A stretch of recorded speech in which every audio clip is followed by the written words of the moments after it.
Welcome to this explainer. Today we're tackling something that sounds, well, totally backwards. We're looking at why a tiny marketing budget might actually be your biggest strategic advantage. Seriously, if you've been banging your head against the wall trying to grow at limited funds, you're going to absolutely love this. See, having a tiny budget, it forces you to be surgical. Big budgets, they kind of just fund laziness and waste. We're going to break down exactly how you can turn that financial limitation into your ultimate secret weapon. Let's get into it. Let's just be totally honest for a second.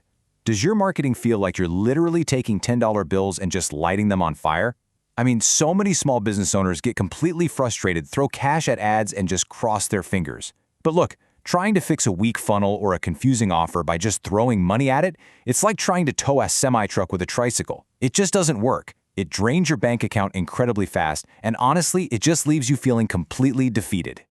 Okay, so let's dive into this. Here's the exact blueprint we're going to cover to stop that spray and pray approach. First, the big budget ad trap. Then, fixing the sequence. Next, organic trust signals, high intent offers, precision retargeting, and finally, the small budget advantage. So, starting with part one, the big budget ad trap. Because frankly, hope is not a strategy, especially when you're treating paid ads like a lottery ticket and you only have, say, $50 a month to play with. Here's the thing. The biggest threat to your marketing isn't that you're too small. Not at all. The real threat is that you're starting in the completely wrong place. You're basically asking paid ads to fix a broken offer that you're presenting to a totally cold audience. Think about it for a second. Sending a cold stranger to a confusing landing page, that is like asking someone to marry you before you've even introduced yourself. It creates massive friction. And if your funnel is already full of friction, pumping ad money into it is just going to make things worse, a whole lot faster. Which brings us to part two, fixing the marketing sequence. We really need to stop spraying and praying and actually align our actions with how human beings actually buy things. So the traditional broken sequence that most people use is completely backwards. It goes like this. You spend money up front, you get a spike in traffic, and then you just kind of hope they buy. When you have a small budget, that sequence will absolutely crush you. But the winning underdog sequence flips the whole script. You start with organic content to build trust. You present a high-intent offer, and only then do you retarget. This sequence acts like a natural filter. It weeds out all the bad leads without you spending a single dime upfront. All right, part three, building organic trust signals. Now, what's really interesting about this, it's step one of the winning sequence, and it's exactly where you have to stop selling and start signaling. Now, when we say organic content, we are definitely not talking about those fluffy post and pray pictures of your morning coffee. No way. Strategic organic content has real rules. Instead of hard selling, you need to signal the specific pain points that actually resonate with your audience. You want to use proof like a battering ram. Prioritize actual result stories over those boring step-by-step tutorials. Why? Well, because today's algorithms serve content to non-followers based on their exact interests. So your posts have to act as highly targeted magnets to train that algorithm on exactly who your customer is and what they actually care about. Take a listen to this quote straight from our source material.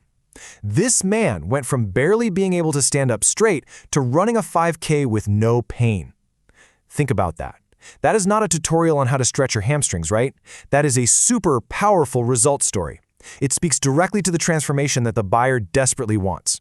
Using proof like this builds the exact kind of trust that opens wallets long before you ever even ask for the sale.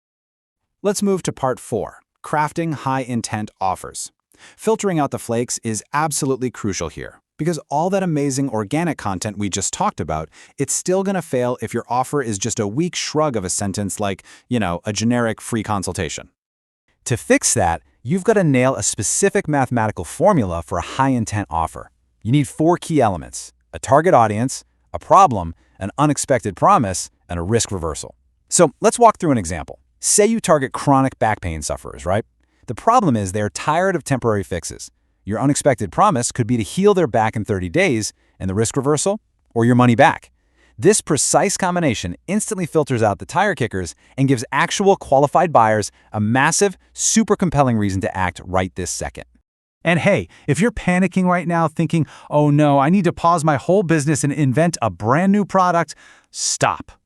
Deep breath. You do not need a new offer. You really just need to reframe the one you already have. Make it specific, make it urgent, and make it feel like the absolute logical next step for your audience to finally solve that nagging problem. This brilliantly brings us to part 5, precision retargeting on a dime. Now it is finally time to convert the interested. Notice that only now do we actually start spending money. Retargeting is simply showing ads specifically to a warm audience, people who have already interacted with your brand in some way. Think about why cold strangers ignore ads. They have no context, right? And zero trust. But here, we're building a hot list of people who have, say, watched 50% of your videos or clicked around your website. They already know who you are. So once you have that hot list, whatever you do, don't hit them with some generic, boring corporate ad. Instead, serve them a case study or maybe a countdown that feels like a natural follow-up. Imagine scrolling on your phone and seeing a post from a creator you literally just watched yesterday, and it says, "Still thinking about working with us? Here's what happened when Joe with chronic back pain gave us 7 days." It feels totally organic, highly relevant, and just completely natural. And because you've strategically filtered out all that cold traffic, this kind of surgical precision, it costs maybe $2 to $5 a day. We are talking literal pocket change. This right here is exactly why your small budget is actually a massive advantage. It forces you to be highly efficient and target only the most engaged leads. Meanwhile, big budgets are out there wasting thousands of dollars trying to convince the completely wrong people. When you're small, precision is your absolute superpower. Let's move to part 6, the small budget advantage. This is where we plant our seeds in warm soil, and we fully realize why this highly engineered sequence makes your $50 punch way harder than some random $500 campaign. To truly embrace this, we've got to rapidly debunk the 3 biggest marketing lies that keep small budgets stuck in an endless cycle of waste. Lie number 1, you need ads to grow.